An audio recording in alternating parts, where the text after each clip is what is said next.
Entiendo que cada uno de ustedes habrán preguntado en más de una ocasión si vivimos en una sociedad informada, desinformada, si estamos manipulados, si lo que nos ofrecen todos los medios de comunicación es la verdad absoluta de lo que estamos viviendo, de lo que ocurre en el país, lo que ocurre en el mundo, o es todo lo contrario, estamos ahí como que dame pan y dime tonto, como dice el refrán, ¿verdad?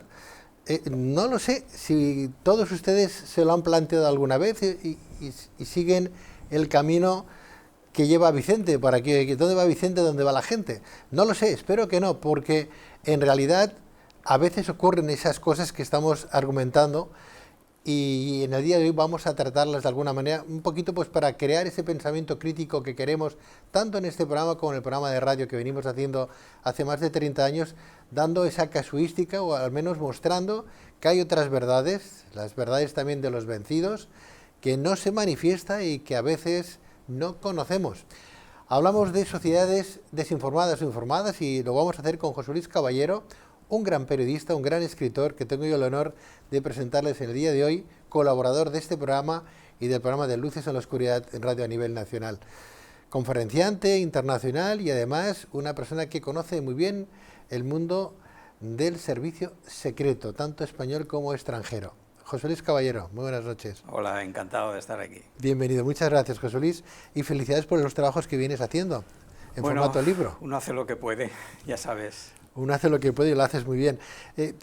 Claro, hablamos de servicios secretos, de espías, del CNI y compañía, y sabiendo lo que sabes, a lo mejor deberíamos de ponerlo como en sombra a José Luis Caballero, un poco por lo que se ve en televisión, que cuando vamos a entrevistar a alguien que conoce mucho el mundo del espionaje, los ponen como con un tupido velo ahí como medio oculto, ¿no? Este no es el caso de José Luis Caballero. No, tampoco hay que hacer comedia. Yo simplemente soy un estudioso de los servicios de inteligencia. Siempre me ha gustado, es una cosa que me llama la atención.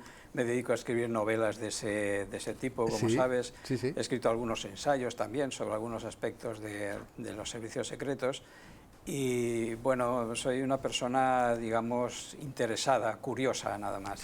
¿La información puede llegar a ser, José Luis, un sistema de control? Bueno, la información es un sistema de control.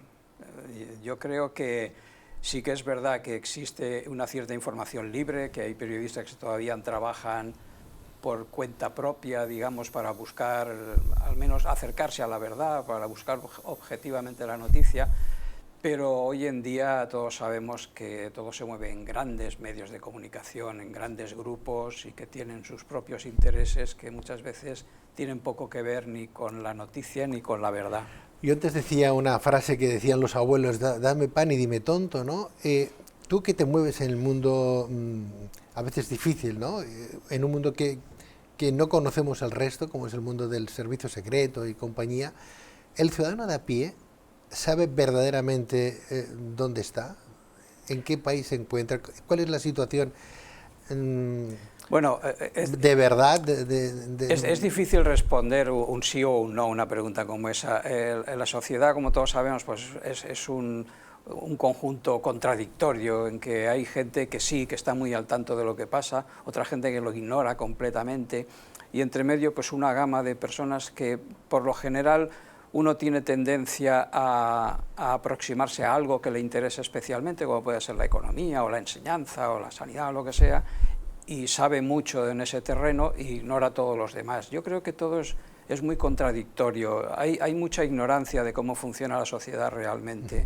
En esa máxima que decíamos, claro, podemos decir, bueno, pues la máxima, el pan podría ser algunos programas de televisión, ¿verdad? Y los tontos somos nosotros que los vemos y nos los tragamos, ¿no? Entonces, de alguna manera nos están manipulando para que no pensemos, para que no tengamos visos de una realidad que está ahí, pero que llegamos a desconocer, porque bien es cierto que hay canales de televisión, importantes canales de televisión, que hacen sus tertulias, que hablan de temas muy serios, con diferentes tertulianos. Pero ni tan siquiera quiero yo que los tertulianos de esos programas, ni los que lo presentan, estén tan informados como de verdad deberíamos estarlo todos, ¿no? Bueno, yo creo que eso es algo que se puede ver con facilidad algunas veces cuando ves un grupo de gente hablando de determinadas cuestiones y te das cuenta de que no saben de qué están hablando o de que están improvisando sobre la marcha. Y yo creo que lo que ocurre es que a veces pensamos con una ingenuidad total, pensamos que lo que nos están ofreciendo es la auténtica verdad, y otras veces nos vamos al otro extremo pensando que todo es una conspiración para engañarnos y para que nos creamos cosas que no son. Yo creo que no es ni una cosa ni otra. La sociedad, como decíamos, es contradictoria y hay veces que sí, que nos están informando de cosas que no tienen sentido para distraernos un poco de los verdaderos problemas, y otras veces nosotros mismos con nuestra ingenuidad nos creemos cualquier cosa que nos están diciendo cuando es un absurdo total, ¿no? José Luis, tú además has trabajado en revistas del corazón, sí, como lecturas, ¿no? Durante muchos años, ¿no? O sea que te has dado cuenta hacia los perfiles, ¿no? De dónde va Vicente, ¿no? Sí. Con perdón a los Vicentes, ¿no? Pero sí que has visto el perfil, cuántas revistas se venden en función a quién sale en portada, ¿no? ¿Qué es lo que más llama la atención? Bueno, estamos viendo en televisión, que es lo que muchas veces interesa a más de 4,5 millones de personas en este país, ¿no? Bueno, yo, como dices, he trabajado muchos años en la revista Lecturas, cuando la dirigía Julie Bow, que ya murió, sabes que murió hace años, y Julie Bow era un gran periodista, era un personaje magnífico, además de una excelente persona. Y la revista Lecturas sí que es verdad que era una revista superficial, digamos, que se dedicaba al mundo del corazón y todo eso, pero era una revista seria, una revista que no se hacía esta especie de fullaraca que se dice en catalán, ¿no? Que se hace ahora con la información. Se intentaba hablar de personajes que ofrecían algo, de actores, de actrices, incluso de toreros, que también eran personajes de la época, ¿no? Y se procuraba sacar a personajes que tenían algún interés. Luego yo, después, año tras año, he ido viendo cómo eso ha ido decayendo, y finalmente, hoy en día, lo que ves en las revistas del corazón son personajes, yo la mayoría de veces no tengo ni idea de quién son, ni de quién están hablando. Suelen ser un antiguo compañero que tuvo no sé quién, o la hija o nieta de un personaje famoso y tal, que no hacen nada, simplemente salen, y no digamos a los programas de televisión, bueno, tú lo has dicho, ¿no? Hay unos programas de televisión donde son absolutamente impresentables, ¿no? Con unos personajes que no sabes qué hacen, no tienen discurso, no aportan nada. Sobre temas de aportar, José Luis, ¿hay ética, hay moral hoy en los medios?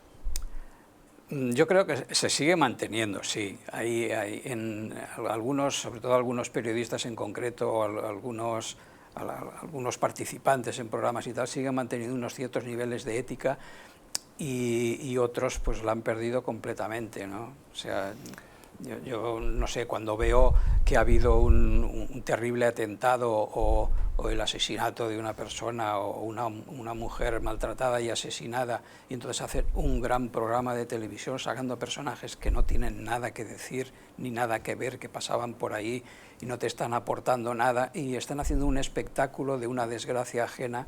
A mí eso en cierto modo me duele, porque yo he sido muchos años periodista en ejercicio y encuentro que esto no es hacer periodismo.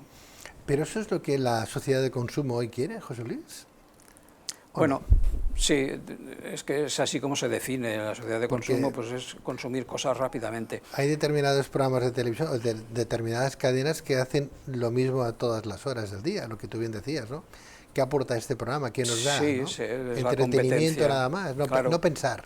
Compiten entre ellas y entonces dan cosas fáciles que uno las pueda consumir mientras está cenando tranquilamente sin calentarse la cabeza, ¿no?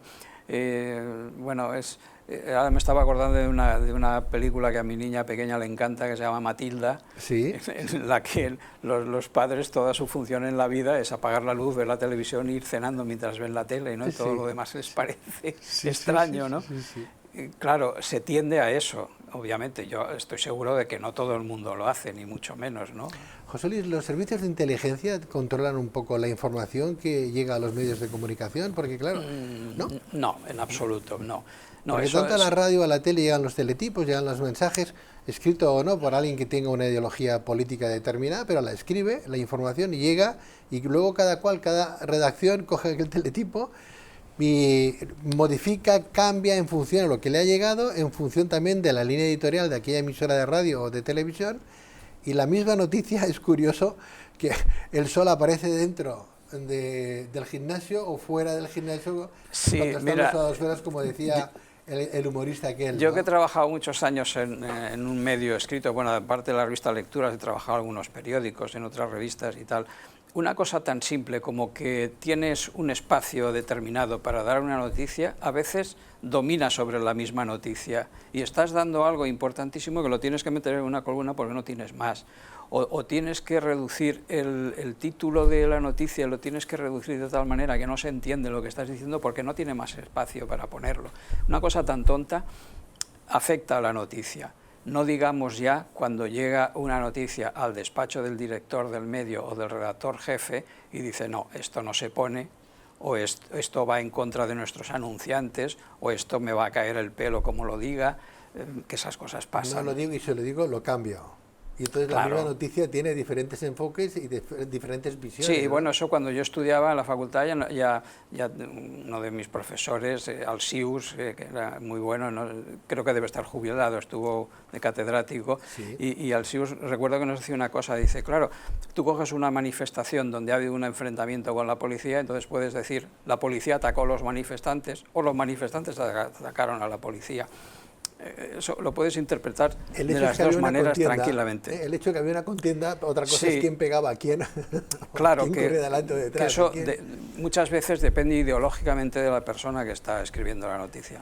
Porque los servicios de inteligencia, que no es lo mismo que los servicios secretos, ¿no? Digo yo, Bueno, ¿están mezclados? Sí. sí, digamos que son maneras de definirlo. Últimamente se emplea el término servicios de inteligencia porque es más amplio, incluye muchas más cosas que lo que es el secreto en sí. ¿Pero ellos llegan a cambiar, a modificar la información? No, en absoluto. No, los servicios de inteligencia a veces se desvirtúa porque bueno, estamos acostumbrados a leer novelas, a ver películas, a ver informaciones muy sesgadas en los medios y nos hemos pensado que son una cosa que no son. Los servicios de inteligencia se dedican a recopilar información y pasarla a las personas que toman las decisiones, que ahí es donde se decide lo que se publica y lo que no. Si un ministro pide que se le dé determinada información, el servicio secreto o el servicio de inteligencia puede darle esa información y luego el señor ministro sabrá lo que tiene que hacer. Hoy mismo estaba revisando algo relativo a la guerra de Irak, en el que el MI6, el Servicio de Inteligencia Británico, redactó un informe sobre el terreno en la que explicaba que no había armas de destrucción masiva en Irak. Y como todos sabemos, pues el señor Tony Blair, y aliado de Estados Unidos, decidió, pues vale, tú dirás lo que quieras, pero yo me voy a la guerra de Irak. Entonces, cuidado, que sí, que los servicios de inteligencia dan informaciones, pero quien toma las decisiones no es el servicio de inteligencia. Te voy a hacer una pregunta que a lo mejor más de uno de nuestros espectadores se habrán hecho en su momento, pero creo que en la mayoría de las ocasiones no se hace, ni tan siquiera se pregunta, porque no sé si es bueno o es malo que tengamos tanta información, ¿no? Tenemos muchos partidos políticos. Aquí en Cataluña, por ejemplo, ahora se ha creado un nuevo partido que llega al Parlamento, que no sé qué es lo que va a ofrecer de diferente de los 7 que ya tenemos, ¿no? Ya tendremos 8 partidos en el Parlamento aquí en Cataluña. Pero bueno, al margen de eso, tenemos líderes políticos en cada partido que tenemos en España. Cada líder político tiene que informar no solamente de lo que va a dar como partido, sino además de cómo está el mundo, su país, para en función a cómo él ve su mundo, su país, ofrecer algo con su partido, a eso que está viendo. Pero claro, si ese líder político, llámele PP, PSOE, es igual, el partido que ustedes quieran, resulta que no tiene información contrastada de la veracidad de lo que está ocurriendo en este país, lo que pueda llegar a ofrecer es una utopía, es un sueño, y por eso muchas veces lo que nos ofrecen en su diálogo antes de las elecciones pues dista mucho a lo que en realidad luego nos ofrecen, ¿no? Los presidentes, directores generales de los partidos políticos, José Luis, ¿saben verdaderamente cómo está este país? ¿O solamente lo sabe el rey de España, el director general o el general de división, de brigada, teniente general de los ejércitos del CNI, por ejemplo, las dos personas más influyentes que hay en este país en un momento determinado? Bueno, yo dudo que haya una persona o un grupo de personas que conozcan al 100% exactamente cómo está el país y cómo funciona el país.